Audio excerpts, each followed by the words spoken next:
Resistance front ने पंजशीर को लेकर बड़ा दावा किया है। रेजिस्टेंस फ्रंट से जुड़े सोशल मीडिया अकाउंट से दावा किया गया है कि पंजशीर और अंद्राब घाटी में तालिबानियों पर जोरदार हमले किए गए, जिसमें तालिबान को भारी नुकसान हुआ है। एनआरएफ मुजाहिद नाम के खाते से किए गए ट्वीट में दावा है कि तालिबानियों पर चारों तरफ से ताबड़तोड़ हमले हो रहे हैं। हालांकि तालिबान का दावा इससे बिल्कुल अलग है। तालिबान का कहना है कि उसने पंजशीर को भी अपने कब्जे में ले लिया है।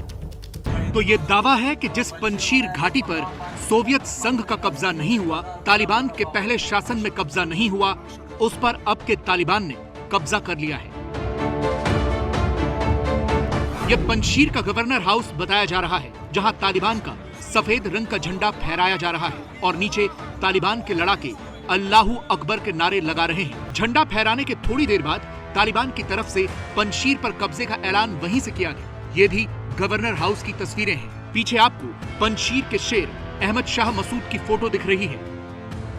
बड़ी बड़ी गन्स के साथ तालिबान के लड़ाके खड़े हैं और तालिबान का झंडा लहरा रहा है। जैसे ही ये तस्वीरें आई, काबुल में तालिबान ने तुरंत एक प्रेस कॉन्फ्रेंस बुलाई, जिसमें तालिबान के प्रवक्ता ज़बीउल्लाह मुजाहिद ने पंजशीर पर पूरी तरह से कब्जे का ऐलान किया और कहा कि ये लड़ाई उन्होंने जीत ली है।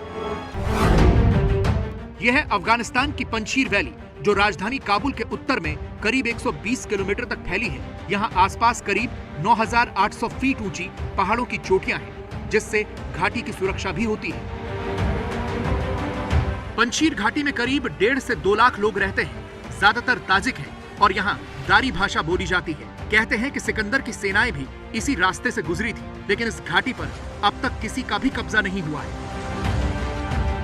और ऐसे में तालिबान यहाँ कब्जे का दावा कर रहा है। कुछ सबूत भी सामने आए हैं जो इशारा करते हैं कि पंजशीर के इलाके पर तालिबान की जीत के पीछे पाकिस्तानी मदद का हाथ है। इसके चलते पंजशीर के लड़ाकों को अपने मोर्चे छोड़ने पड़े। हालांकि नेशनल रेजिस्टेंस फोर्स ने दावा किया है कि वो हारे नहीं हैं और जंग अभी जारी है।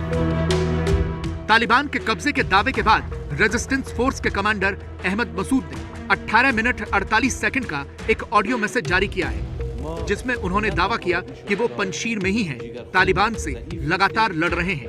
पाकिस्तान की मदद से तालिबान ने पंजशीर वैली में एक बड़ा हमला किया। तालिबान की मदद करने के लिए पाकिस्तानी पायलट्स ने रेजिस्टेंस फोर्सेस के ठिकानों पर ड्रोन से हवाई हमले किए। पाकिस्तान के CH-4 ड्रोन ने पंजशीर में एक गाड़ी पर 2 मिसाइल दागी। पर सवाल यह है कि अचानक से तालिबान को इतनी ताकत कहां से मिली, क्योंकि वो काबुल पर कब्जे से पहले से पंजशीर पर कब्जे की लड़ाई लड़ रहा था, लेकिन पंजशीर के लड़ाकों ने उन्हें रोका हुआ था। शनिवार को काबुल में पाकिस्तानी खुफिया एजेंसी ISI के प्रमुख फैज हमीद पहुंचे। फैज हमीद के साथ पाकिस्तान के कुछ और ऑफिशियल्स भी मौजूद थे। दावा किया गया कि वो अफगानिस्तान की शांति के लिए आए हैं, लेकिन यहाँ वो तालिबान नेता मुल्ला बरादर से मिले।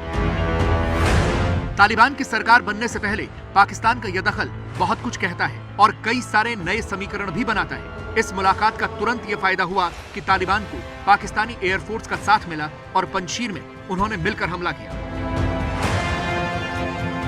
इस हमले के बाद अंतर्राष्ट्रीय कूटनीति भी गर्मा गई है। ईरान ने हमले की निंदा की है।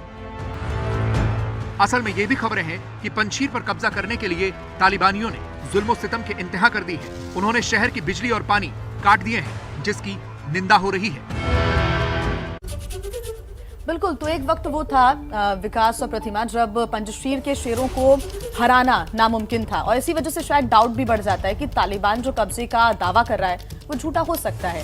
इसी पर आइए जानकारी ले लेते हैं। प्रणय हमारे साथ लगातार जुड़े हुए हैं। प्रणय, वाकई एक जमाना ये भी हमने देखा है जब पंजशीर ने यूरोप की सेना को तक भागने को मजबूर कर दिया था और अब तालिबान ये बड़ा दावा कर रहा है। इस पर संशय होना वाजिब है। देखिए, दावे दोनों तरफ से हो रहे हैं। दावा ये है कि पंजशीर के लड़ाकों का कहना है कि भले ही निजी इलाकों में, सड़कों में जो है तालिबान के लड़ाकों ने कब्जा कर लिया हो, लेकिन पहाड़ और हाइट्स अब भी उनके पास में है, यानी पंजशीर की घाटी पर पूरी तरह से कब्जा नहीं हुआ है। ये दावे हैं फिलहाल, लेकिन मुश्किलें इस समय ऐसी हैं क्योंकि तालिबान ने जिस तरीके से इस पूरे इलाके पर हमला बोला है, जिस तरीके से फिलहाल उस समय समर्थन उसके पास में है, जितना एडवांटेज लेने की कोशिश उनके पास है, और साथ ही किसी तरीके की बाहर की रसद पंजशीर को नहीं पहुंच रही है। इसलिए बहुत ज्यादा समय तक पंजशीर के अंदर इनका टिकना मुश्किल लग रहा है। क्योंकि किसी तरीके से जो बाहर की मदद है या जो बाज़कोर या दूसरे जो प्रांत हैं, आसपास के प्रांत हैं, उन तक मदद पहुंचना मुश्किल है किसी भी जगह से। सो इसलिए पंजशीर का आगे तक टिका रहना फिलहाल मुश्किल नजर आ रहा है, लेकिन कोशिशें इसी चीज को लेकर हो रही है, क्योंकि जिस तरीके से तालिबान ने बंदूक की नोक के ऊपर इस पूरे इलाके पर बिल्कुल, और ये चिंता का विषय हो भी जाता है पढ़ने, क्योंकि पंजशीर की तरफ से ही लगातार रेजिस्ट किया जा रहा था, सबसे स्ट्रॉन्गेस्ट फोर्ट इसी को माना भी जा रहा था, लेकिन सबसे मजबूत किले पर ही अब सवाल उठ रहे हैं कि क्या ये आखिरकार ढह गया है। तालिबान का दावा अगर सच्चा है तो सब यही सोच रहे हैं कि आखिर पंजशीर के लड़ाके हार कैसे गए, बाजी पलटी कैसे। इस सवाल का जवाब छिपा हुआ है आखिरी 13 घंटों में।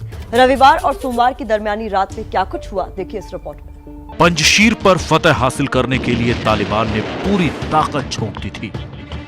पिछले 20 दिन से उसके हजारों लड़ाके घाटी में दाखिल होने की कोशिश कर रहे थे, लेकिन हर बार उनके हिस्से मौत ही आती थी।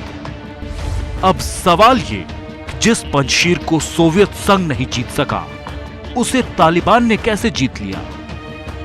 जो पंजशीर 1996 से गुलाम नहीं बना, उसे तालिबान ने कैसे जीत लिया?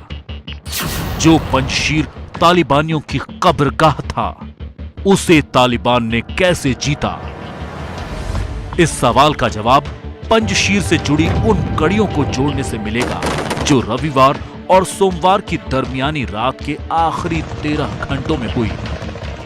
हम आपको बताएंगे आखिर कैसे तालिबान ने एनआरएफ के अभेद्य किले में सेंधमारी कर दी।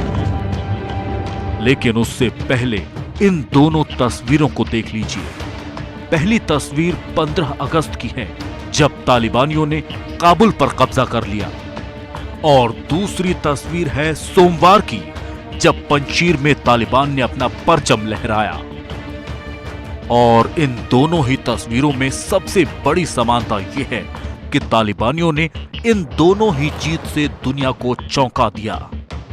काबुल में अफगानी सेना इतनी जल्दी सरेंडर कर देगी, किसी को यकीन नहीं था, लेकिन ऐसा हुआ।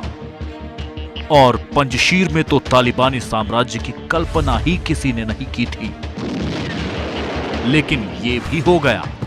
और इसकी शुरुआत हुई रविवार रात 8:45 पर। रविवार को एनआरएफ दिन भर ये दावे करता रहा कि वो तालिबानियों को चुन चुन कर मौत के घाट उतार रहा है। पंजशीर के जर्रे जर्रे पर उसकी बढ़त है।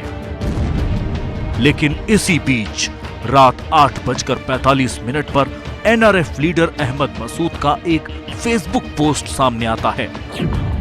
वो लिखते हैं, मौजूदा समस्याओं को हल करने, युद्ध को रोकने और बातचीत की प्रक्रिया को जारी रखने के लिए एनआरएफ सहमत है और उम्मीद करता है कि तालिबान इस मांग पर व्यवहारिक कदम उठाएगा।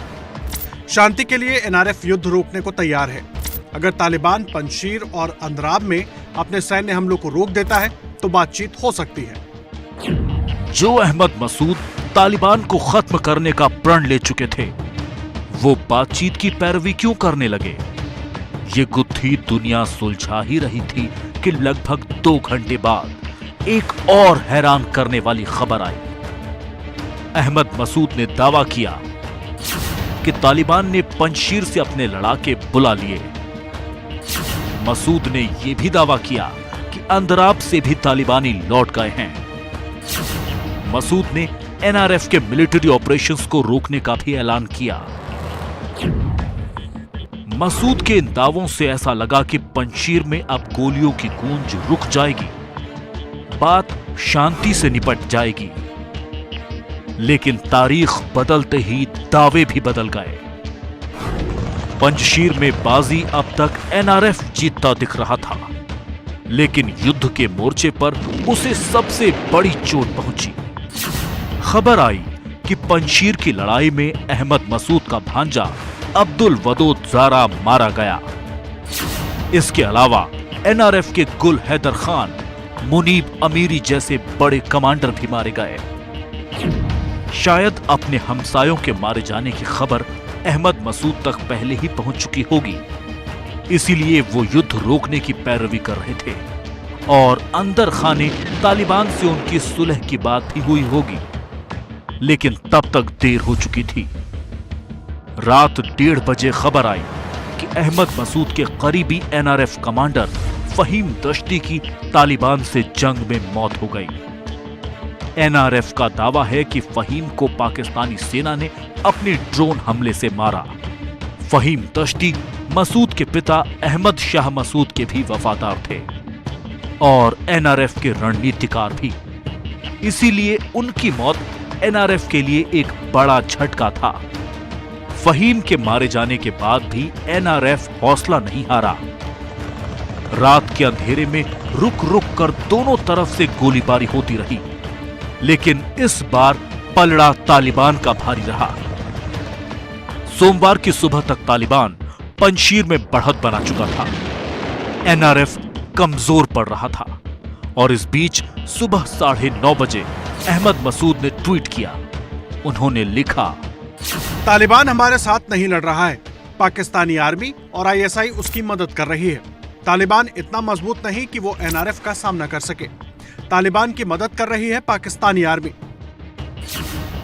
मसूद का ये दावा सच भी है, क्योंकि तालिबान की इसी मदद के लिए इमरान खान ने आईएसआई प्रमुख फैज हामिद को काबुल भेजा था।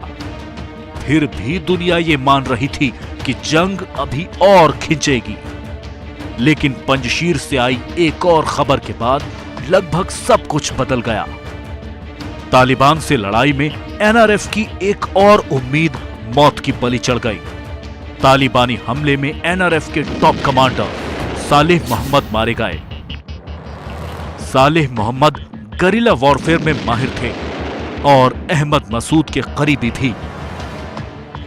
ठीक सुबह 10 बजे तालिबान की तरफ से ये तस्वीर आई, जिसमें तालिबानी आतंकी पंजशीर के गवर्नर हाउस पर अपना झंडा फहराते दिखे, जिससे साफ हो गया कि पंजशीर अब तालिबानियों के कब्जे में जा चुका था। अफगानिस्तान के इतिहास में पंजशीर अब तक अजेय था, लेकिन सिर्फ 13 घंटों में पंजशीर की पूरी बाजी पलट गई।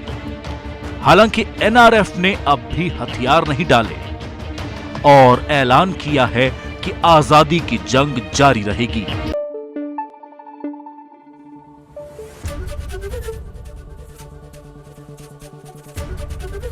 एबीपी न्यूज आपको रखे आगे।